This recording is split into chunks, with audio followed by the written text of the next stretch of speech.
चलिए, तो आज के लेक्चर में हम लोग क्या करेंगे, आज के लेक्चर में हम लोग बात करेंगे दो तीन इम्पॉर्टेंट चीज़ों के बारे में, जिनमें से एक चीज़ जिसे हम लोग कहते हैं एम्बिगुअस केस। एम्बिग्विटी का मतलब जानते हो? एम्बिग्विटी का नॉर्मल मतलब क्या होता है? एम्बिग्विटी का मतलब संशय होना, शक होना, कि पूरी तरह से वो सही है या नहीं है ये पता नहीं होना। ठीक है, तो वो एम्बिग्विटी होना मतलब का मतलब हो जाता है कि हम लोग श्योर नहीं होते कि ये होगा नहीं होगा। तो बेसिकली देखिए, अगर क्या होता है कि नॉर्मली अगर मैं कोई ट्रायंगल फॉर्म करता हूँ, ठीक है, ये मैंने एक ट्रायंगल फॉर्म करा। लेट्स से ट्रायंगल जो था ए बी और सी था।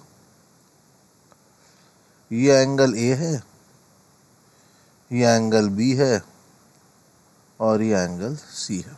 ठीक है, अब इसमें से जो ये वाली साइड ए, ये साइड बी, ये साइड सी, इसमें से नोन क्या क्या है? तो केस वन क्या आता है कि केस वन कि मुझे two sides and included angle ये पता है।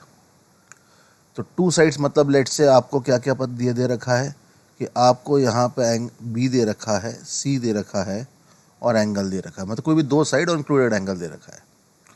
तो आप यहाँ पे कैसे कर सकते हो? How you can find the other things. Main चीज़ निकालना क्या होता है, तीनों साइड और तीनों एंगल मालूम चल जाए तो दुनिया भर की सब चीज़ें निकल जाती हैं। इन radius, circum radius, x radius वगैरह सब निकल जाता है। तो बेसिकली हम लोगों को यहाँ पे तीनों साइड्स निकालें। तो तीनों साइड कैसे निकालें? देखिए, यहाँ पे इसका प्रोसेस कुछ ऐसा आ जाता है कि हम यहाँ पे कोसाइन रूल यूज़ करेंगे कि cos of A, angle A हमें पता है, तो cos of A will be equals to B square plus C square minus A square upon 2bc। यहाँ पे इकलौता अननोन कौन है? A square. तो यहाँ से आप देखिए ए स्क्वायर की वैल्यू आपको B square plus C square minus 2bc cos A, ठीक है, ये आ जाएगा। तो इससे आपको ए की सीधी सीधी वैल्यू मालूम चल जाएगी कि बी स्क्वायर प्लस सी स्क्वायर माइनस 2bc कॉस ए, ये आ जाएगा। ठीक है, अब देखिए कि ये केस हो गया। आप हमारे पास क्या आ गया? साइड ए आ गया, तो अब साइन रूल लगा सकते हैं। साइन रूल लगाएंगे, A upon sine A is equals to B upon sine B is equals to C upon sine C. तो हमें ए पता है, बी पता है, अब सी पता है, ए हमने निकाल लिया और हमें एंगल ए पता था। तो इससे हमें क्या मिल गया? 2r। तो देख रहे हो, इक्वेट करके हम लोग साइन बी और साइन सी निकाल सकते हैं। इससे हमें बी और सी मालूम चल जाएगा, तो हमारा पूरा का पूरा ट्रायंगल सॉल्व हो जाएगा। ठीक है, लेकिन एक दूसरा केस जो आता है वो केस है केस टू। केस टू में क्या होता है कि आपको मैं दो साइड दूंगा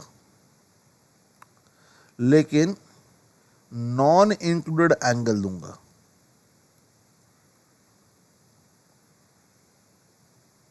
ठीक है, क्या दूंगा? Non included angle. तो नॉन इंक्लूडेड एंगल के लिए हम लोग कैसे कर सकते हैं? देखिए कि यहाँ पे यही सेम लेते हैं। नॉन इंक्लूडेड एंगल मतलब हमें क्या क्या दे रखा होगा? जैसे हमें साइड बी दे रखा था, साइड सी दे रखा था, और पिछली बार एंगल ए जो उन दोनों के बीच में था। अब या तो एंगल बी या फिर एंगल सी में से कोई एक हमें दे दिया जाएगा। Now this particular case is ambiguous case. Why it is called as an ambiguous case, वो देखते हैं। ठीक है, एम्बिग्यूटी क्या है? ऑल्दो इसके बहुत ज़्यादा हम डिटेल में डाइसेक्शन कर सकते हैं, ऐसा होगा तो वैसा होगा, वैसा होगा तो ऐसा होगा, लेकिन विद इन आवर कोर्स अगर हम लोग बात करें तो हमें इसकी उतनी ज़रूरत नहीं रहती है। सिंपल आप एक चीज़ समझिए कि अगर मान लीजिए मुझे लेट्स से मुझे एंगल बी पता है, तो कॉस रूल यूज़ करें, कोसाइन रूल यूज़ करेंगे, तो cos of B. Cos of B की वैल्यू क्या हो जाएगी? A square plus C square minus minus क्या हो जाएगा? B square upon 2ac। अगर आप देखो अननोन यहाँ कौन है? अननोन द थिंग, बी पता है, सी पता है, एंगल बी पता था, ए इज द अननोन। अब ए अननोन होगा तो देखो A square minus 2c cos B times A plus C square minus B square equal 0। तो अब ए में क्या बन गई? ए में पहले एक एब्सोल्यूट इक्वेशन बन रही थी, ए स्क्वायर की वैल्यू आ रही थी, लेकिन ए में अब बन गई क्या, क्वाड्रेटिक। ठीक है, अब ए में क्वाड्रेटिक बन जाने से क्या हो जाता है, ए में क्वाड्रेटिक बन जाने से दिक्कत आ जाती है। क्या दिक्कत आ जाती है, रूट्स रियल आएंगे कि नहीं आएंगे, क्योंकि ए साइड है ना ट्राइंगल का।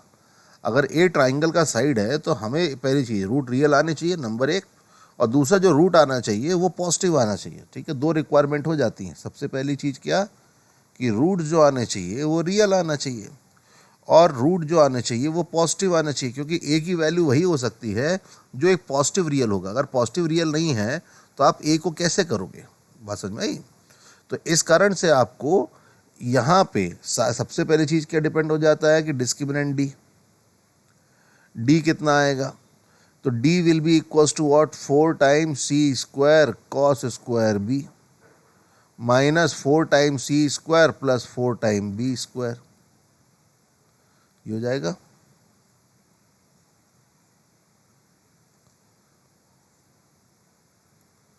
तो यहाँ पे 4 टाइम्स बी स्क्वायर कॉमन निकाल लो, तो माइनस 4 टाइम्स सी स्क्वायर, तो ये 1 माइनस कॉस स्क्वायर बी, तो ये हो जाएगा साइन स्क्वायर बी। ठीक है, तो ये कंडीशन आपके पास आ जाती है। तो ये 4 कॉमन निकाल लीजिए, तो बी को आप क्या लिख सकते थे, बी को आपको साइन बी तो आपको पता है, यहाँ पे जो चीज़ें आपको पता है उसके बी स्क्वायर माइनस सी स्क्वायर साइन स्क्वायर बी, ये आ जाता है। अब इससे आप और एनालिसिस करना चाहते हो कि अगर पॉजिटिव होगा तो B square should be greater than C square sine square B, मतलब बी अपॉन साइन बी का whole square should be greater than C square. तो इसका मतलब C should be less than 2r, जो साइड सी होगा, ठीक है, वो 2r से छोटा होना चाहिए।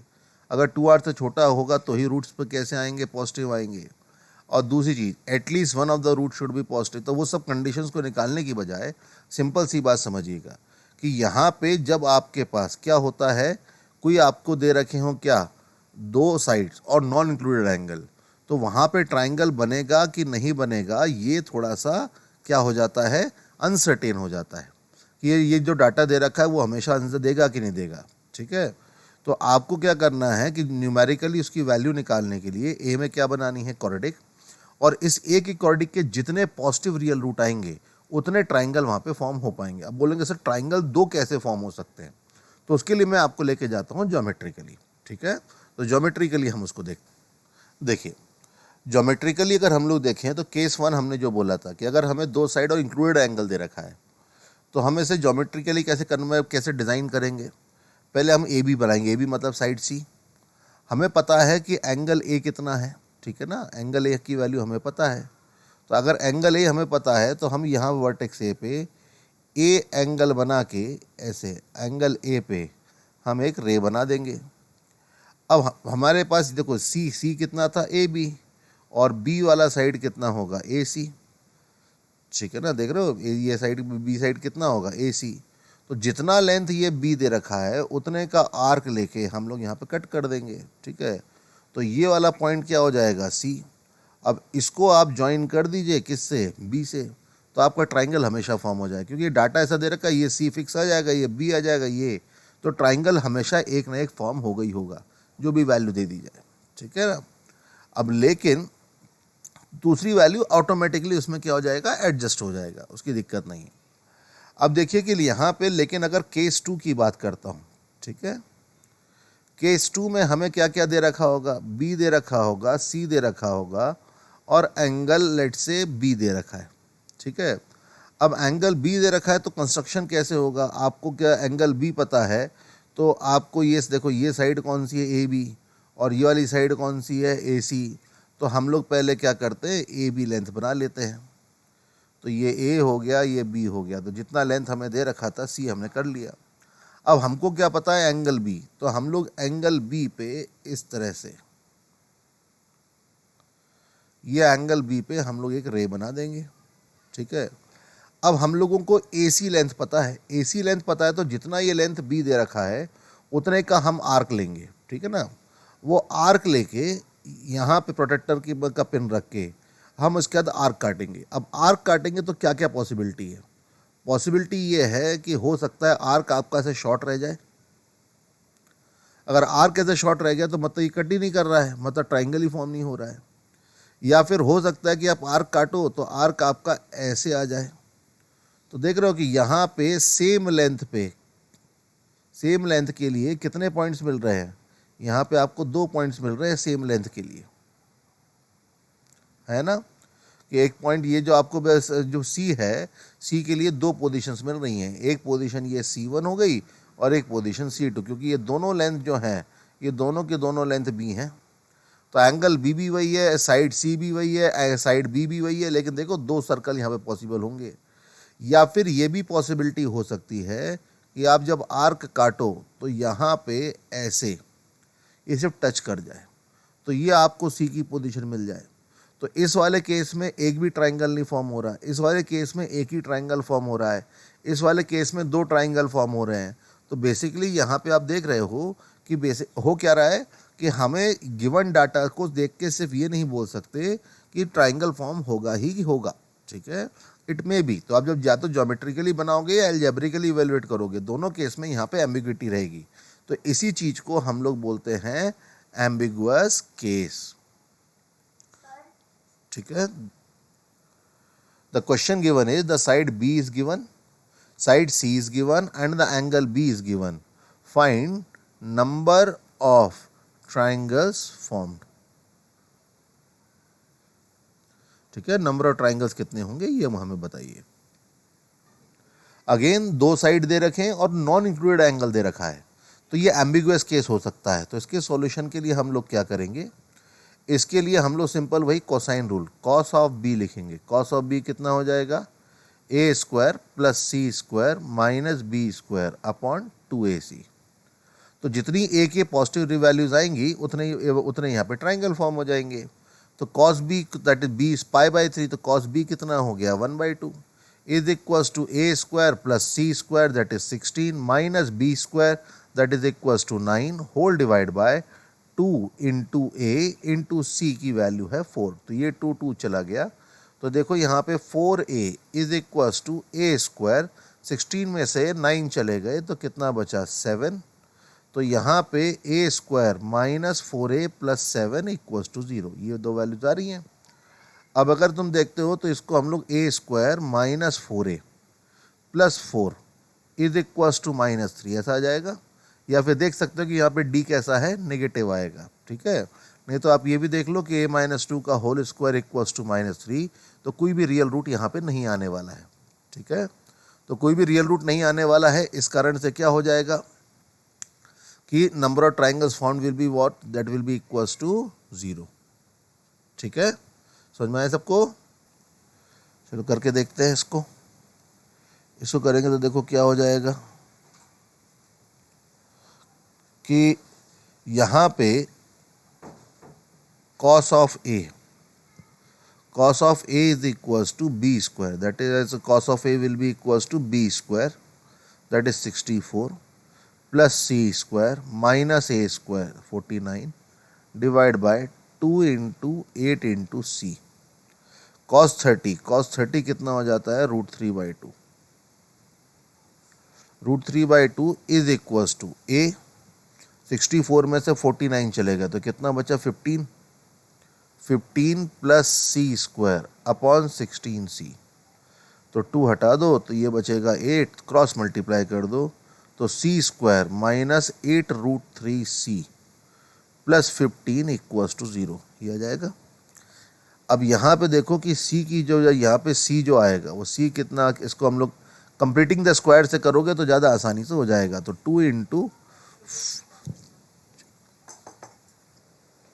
ओके, तो c square minus 2 into 4 into हम लोग क्या लिख सकते हैं, सी है ना, 4√3 इंटू सी प्लस 4√3 का स्क्वायर मतलब 16 48, ये 48 हो जाएगा। तो प्लस 48 करना है तो इज इक्वल्स टू 48 माइनस 15, ये हो जाएगा। तो मतलब c माइनस 4√3 का whole square is equals to 48 plus 5 that will give you 53। तो c की वैल्यू आ जाएगी 4√3 प्लस माइनस √53।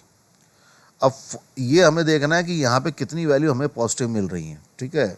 तो 4√3 की अप्रॉक्सीमेट वैल्यू अगर आप देख लीजिए तो 4√3 का कितना हो जाएगा, 4 इंटू 1.732, तो 4 जब 8, 4 3 12, 2 1, 4 7 जब 28, 9 कैरिंग ओवर 1, 4 1 जब 4, तो 6.9, ठीक है।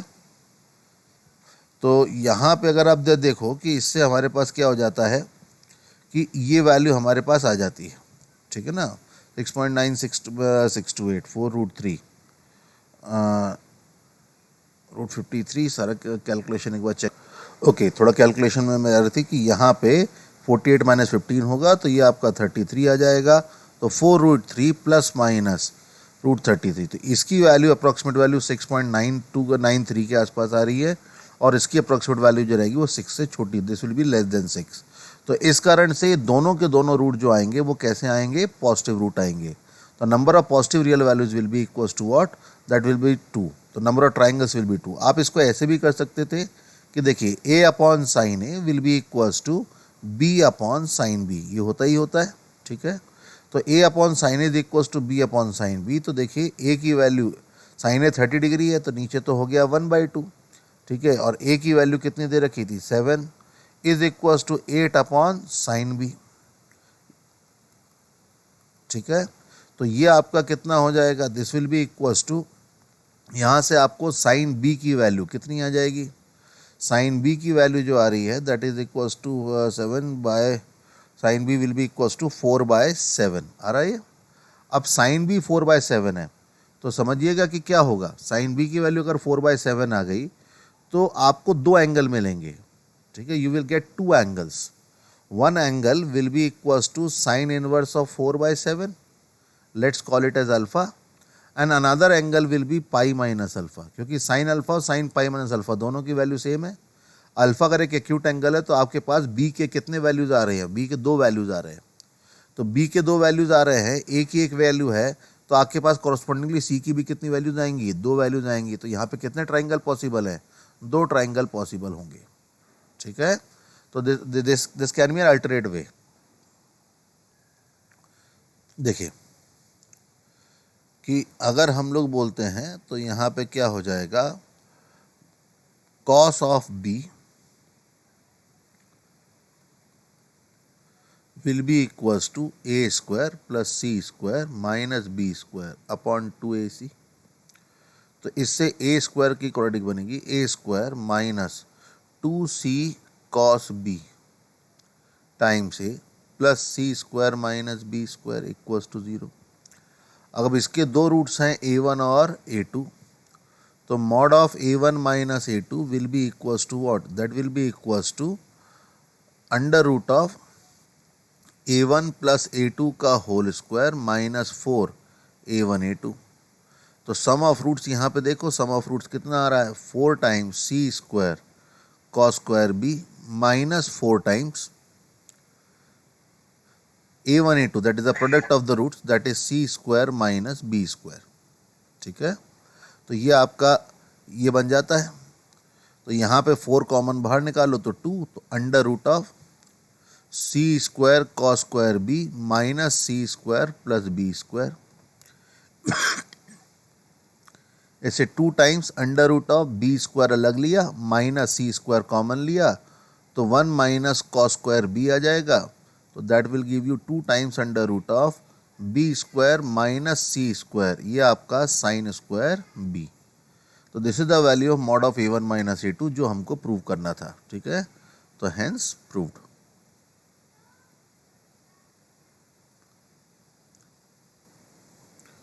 बेसिकली हम लोग बात कर रहे हैं पॉलीगॉन, मतलब एक पॉलीगॉन का मतलब क्या, एक एनक्लोज्ड फिगर जिसकी n साइड्स होंगी, ठीक है। Enclosed figure with n sides, an enclosed figure with n sides, ठीक है। तो इसमें आता है रेगुलर पॉलीगॉन।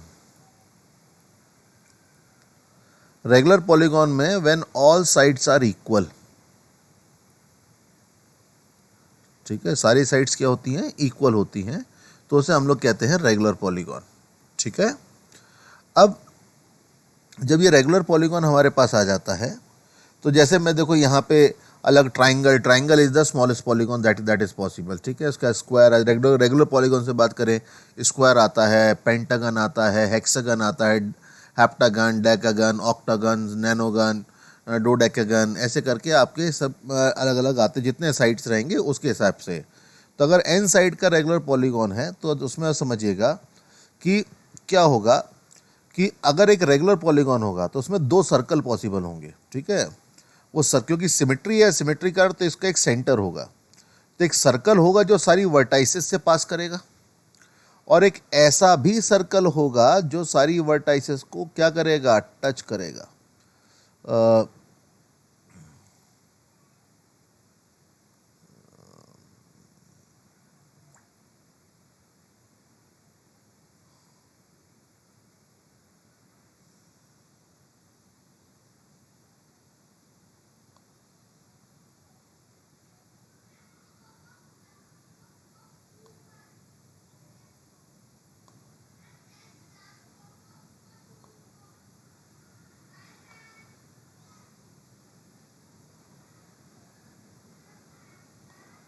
कुछ इस तरह से।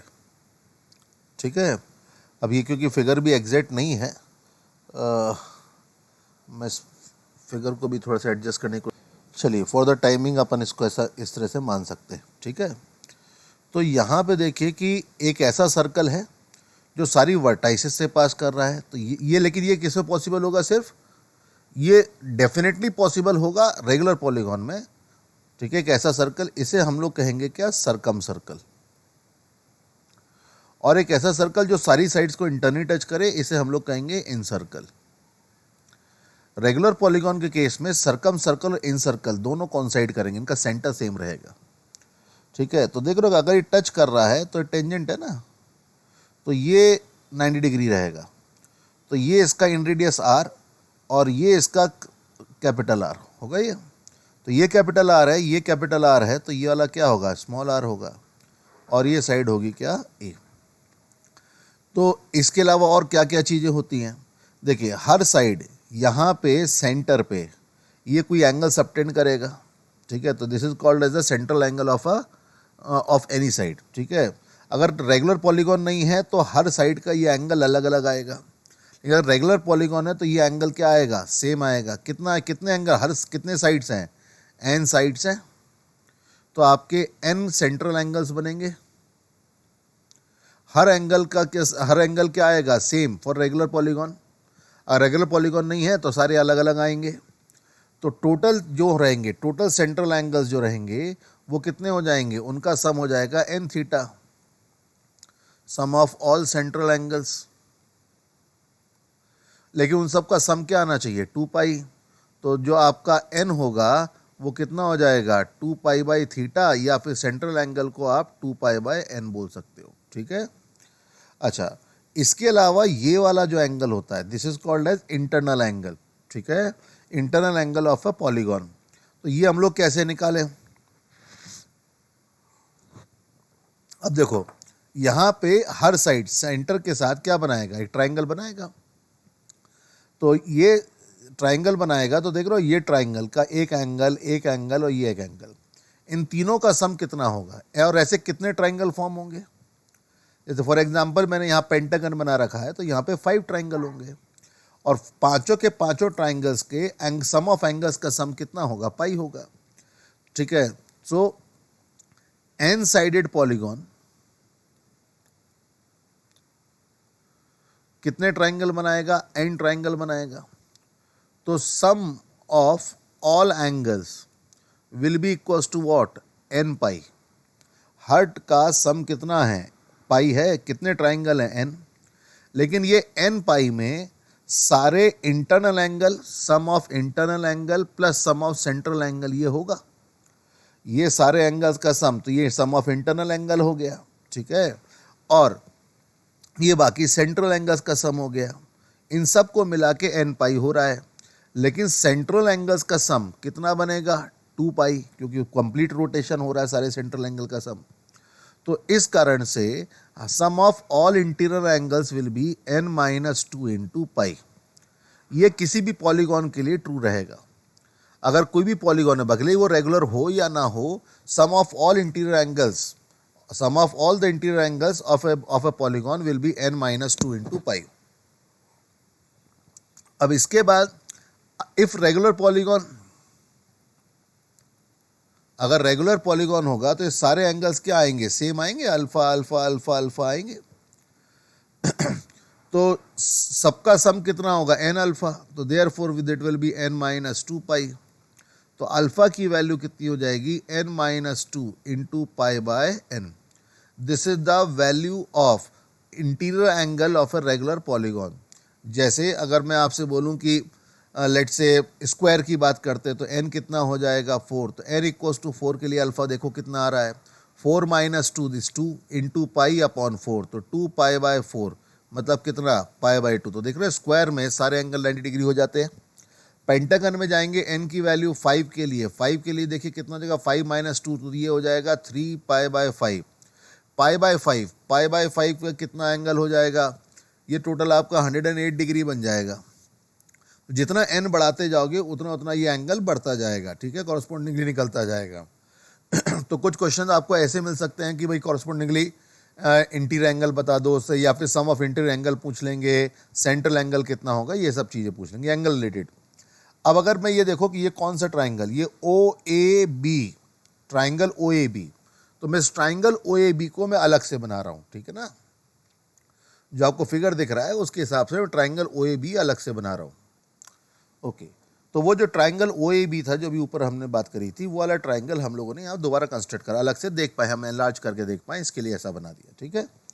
उसमें ध्यान करो कि हमने क्या बोला था, OA वॉज सर्कम रेडियस, ये सर्कम रेडियस, ये इन रेडियस था।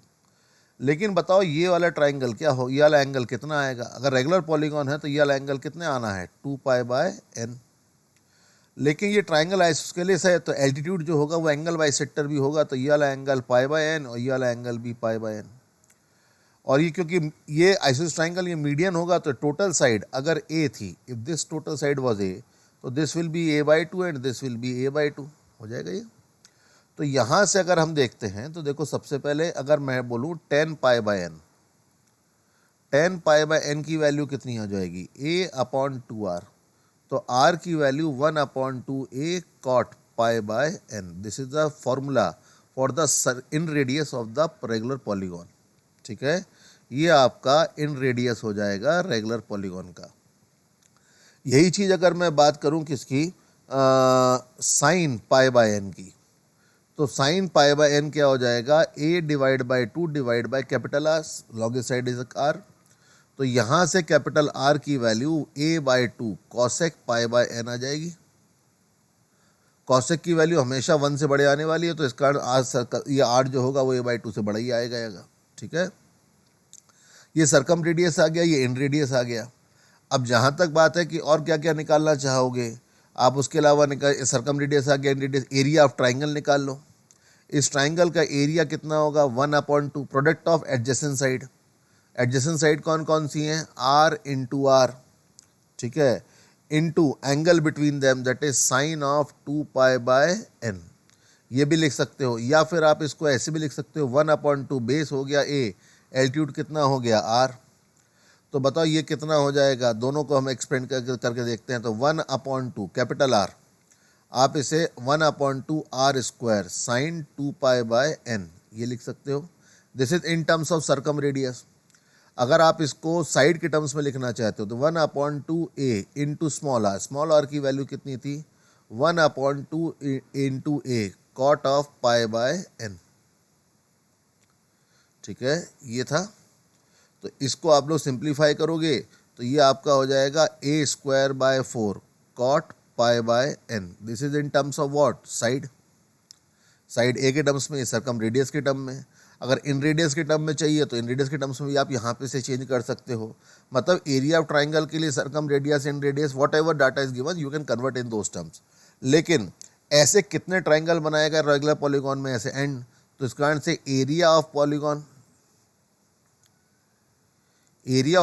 जो आएगा वो कितना हो जाएगा, area of polygon will be equals to what area polygon will be n times of this, तो n r square by 2 sin of 2 pi by n, ये भी लिख सकते हो, या फिर n a square by 4 cot of pi by n, ये भी लिख सकते हो. This is the area of the polygon.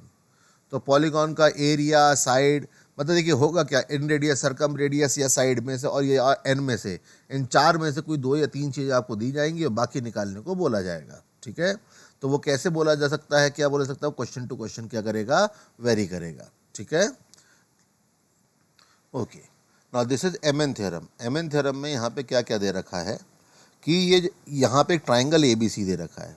ठीक है, ट्राइंगल एबीसी दे रखा है और यहाँ पे एक पॉइंट है बीसी पे डी, जो क्या कर रहा है, इसे m/n के रेशियो में डिवाइड कर रहा है. मतलब गिवन क्या है कि BD upon DC is equals to m/n. ठीक है, ये डाटा हमको दे रखा है. तो हम लोगों को स्टेटमेंट ये आता है, this is the statement for MN theorem. m plus n cot theta is equals to m cot alpha minus n cot beta और n cot b minus m cot c. दोनों में इसको भी यूज़ कर सकते हैं. ठीक है, डिपेंड करता है, बी और सी दे रखा है कि ए अल्फ़ा बीटा दे रखा है, मतलब किस चीज़ में आपको कंफर्ट है उसके हिसाब से आप इसे क्वेश्चन को सॉल्व करेंगे. ठीक है, तो इसे करने के लिए हम लोग अब कैसे कर सकते हैं, बेसिकली साइन रूल का ही क्वेश्चन है.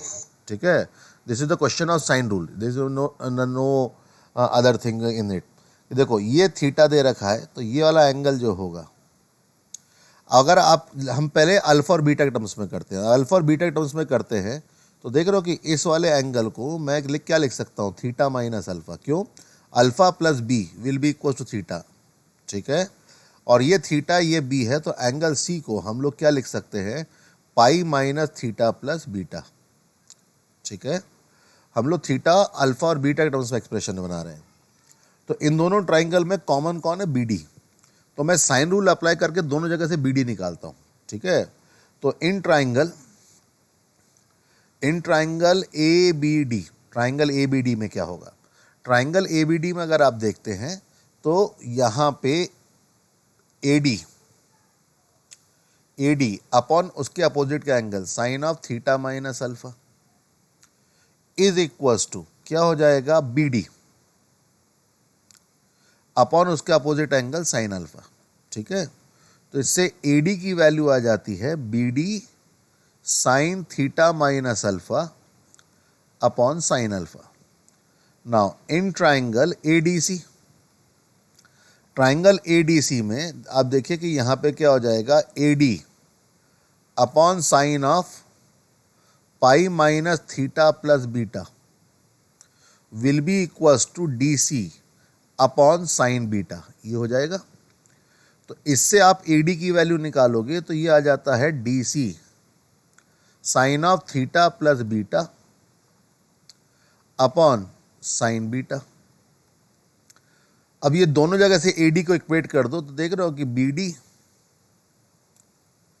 Sign of theta minus alpha upon sine alpha is equals to DC sine of theta plus beta upon sine beta.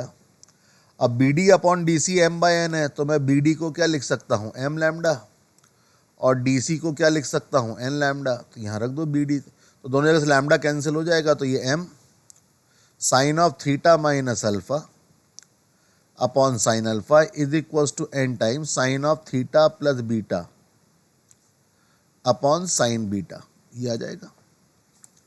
अब इसके बाद याद है क्वेश्चन हम लोगों ने करा था जिसमें हमने cot A plus cot B plus cot C equals to cot omega prove करा था. उसी तरह का क्वेश्चन पर एक पुराने वीडियो में हम लोगों ने करा था, तो उसी तरह का क्वेश्चन हो गया. ठीक है, बस अब क्या करो, यहाँ पे साइन थीटा मल्टीप्लाई कर दो, तो यहाँ भी साइन थीटा मल्टीप्लाई करो, बैलेंस है. ओपन कर दो, तो देखो sine theta cos alpha minus cos theta sine alpha upon sine theta sine alpha is equals to n times sine theta cos beta plus cos theta sine beta divide by sine theta sine beta. अलग अलग divide करो तो m times क्या हो जाएगा, ये हो जाएगा cot alpha minus cot theta is equals to n times, ये हो जाएगा आपका cot beta plus cot theta. तो कॉट थीटा वाली टर्म एक तरफ ले जाओ तो ये आपका हो जाएगा m cot alpha minus n cot beta is equals to m plus n times cot theta. ये रिजल्ट आ जाता है। अभी यहाँ पे हमने क्या करा, यहाँ पे हम लोगों ने यूज़ करा क्या, यहाँ पे हम लोगों ने अल्फ़ा और बीटा एंगल को यूज़ करा, ठीक है। अगर अल्फ़ा बीटा ना यूज़ करके अगर मैं यहाँ पे क्या करता, बी और सी यूज़ करता, ठीक है। ये डायग्राम देख रहे हो, इन डायग्राम में मैं दूसरे कलर से करता हूँ कि देखो अगर ये वाला एंगल आपके पास बी होता, ठीक है, ये थीटा है, तो ये वाला एंगल क्या हो जाता, this would have been theta minus B. ये सी है, ये थीटा है, तो ये वाला एंगल क्या हो जाता, this would have been pi minus theta plus सी।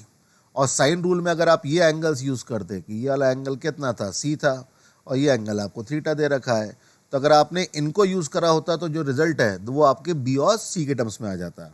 तो मेरी आपसे एक्सपेक्टेशन है कि ये दूसरा वाला रिजल्ट जो है वो सिमिलर प्रोसेस को यूज़ करके आप इसे करेंगे। जहाँ पे भी आपको कोई बहुत सारे टेन कॉट वाले कंडीशंस को प्रूव करना हो तो वहाँ पे आप इसका यूटिलाइजेशन कर सकते हैं, ठीक है।